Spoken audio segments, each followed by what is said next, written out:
ये कहानी है देवांश और उसके दोस्तों की। देवांश एक आईटी सेक्टर में जॉब करता था।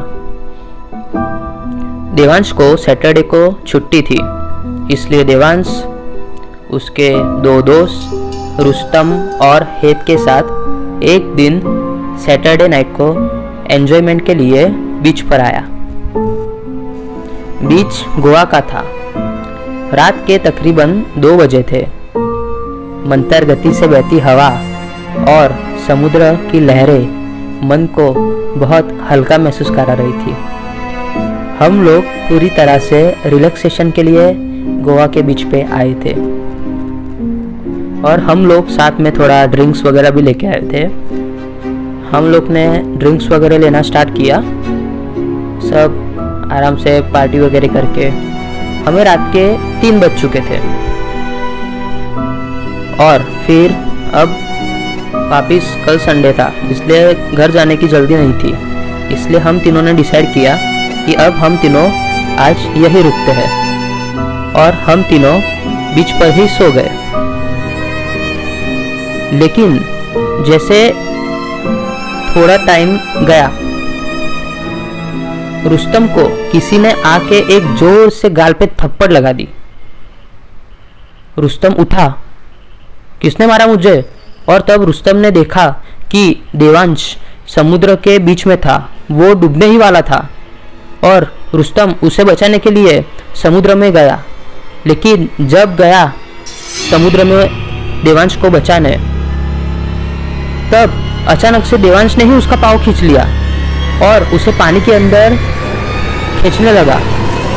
वो उसे डुबाना चाहता था, लेकिन तब अचानक से देवांश को और हेत को होश आ गया और वो दोनों इसे बचाने के लिए समुद्र में गए और रुस्तम को लेके आए और उसको बोले, भाई तुझे सुसाइड करने के लिए आज का दिन ही मिला गया, हमारे साथ आया है, एंजॉय कर, सुसाइड मत कर। फिर रुस्तम बोला, अरे मैं सुसाइड नहीं कर रहा था, तू पानी में डूबने वाला था, मैं तुझे बचाने आ रहा था। फिर बोला, क्या यार क्या बोल रहा है? देवांश बोला, भाई तुझे चढ़ गई है, जा सो जा। तब रुस्तम बोला, नहीं, यहाँ कुछ तो अजीब है, मुझे तू ही पानी के अंदर दिखा था। लेकिन उसका बात पे किसी ने विश्वास नहीं किया और रुस्तम पानी में जो हुआ उस बात को भूल गया और वापिस सोने के लिए गया और फिर तीनों वापिस सो गए। फिर थोड़ा टाइम बाद अचानक से हेत के सर पे किसी ने पानी फेंका। हेत बोला, ए रुस्तम पानी फेंक मत, उठूंगा तो बहुत मारूंगा। फिर रुस्तम ने वापिस सो गया और अचानक से वापिस रुस्तम के मुंह पर किसी ने पानी फेंका। रुस्तम ने कहा, ये जो भी पानी फेंक रहा है ना, एक बार मैं उठा तो उसे छोड़ूंगा नहीं। फिर रुस्तम के सर पर वापिस किसी ने पानी फेंका और अब रुस्तम गुस्से से उठा और तब रुस्तम ने देखा कि उसके सामने एक औरत का साया खड़ा था। वो औरत पूरी तरह से पानी में भीगी हुई थी। उसका शरीर पानी से पूरी तरह फूला हुआ था।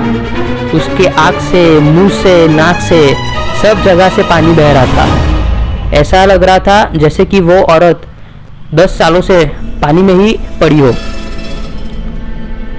और वो औरत ने हेत का गला पकड़ लिया।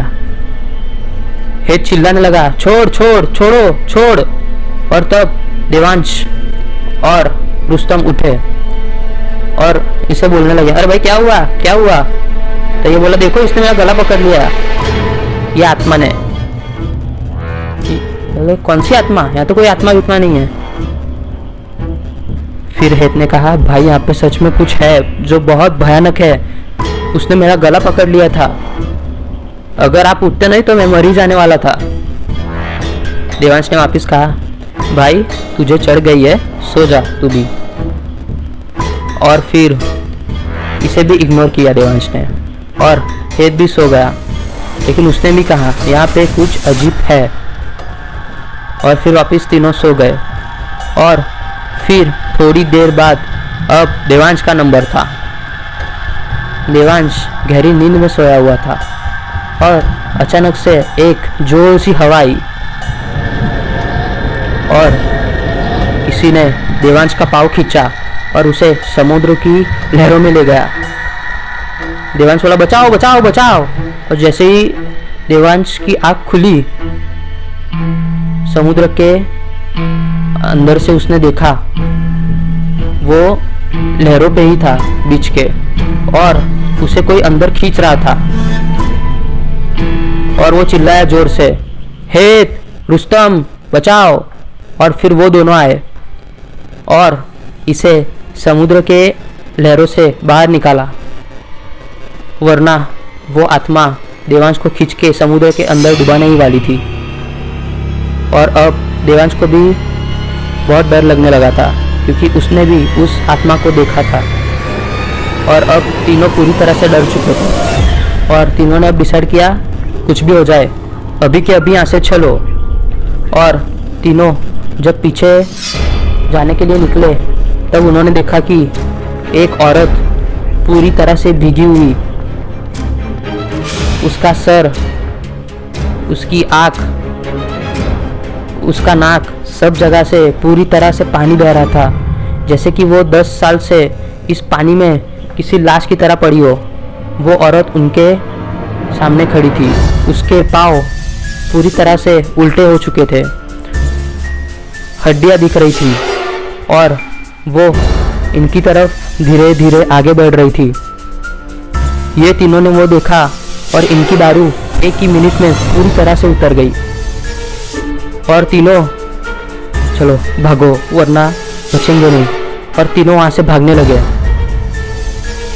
और थोड़ी ही देर में वो अपनी गाड़ी के पास पहुँचे और गाड़ी के अंदर बैठे। और गाड़ी के अंदर बैठने के बाद उन्होंने गाड़ी के शीशे में देखा तो वो आत्मा उनकी गाड़ी के पीछे खड़ी थी। इन्होंने गाड़ी चालू की और फुल स्पीड में वहाँ से भागे।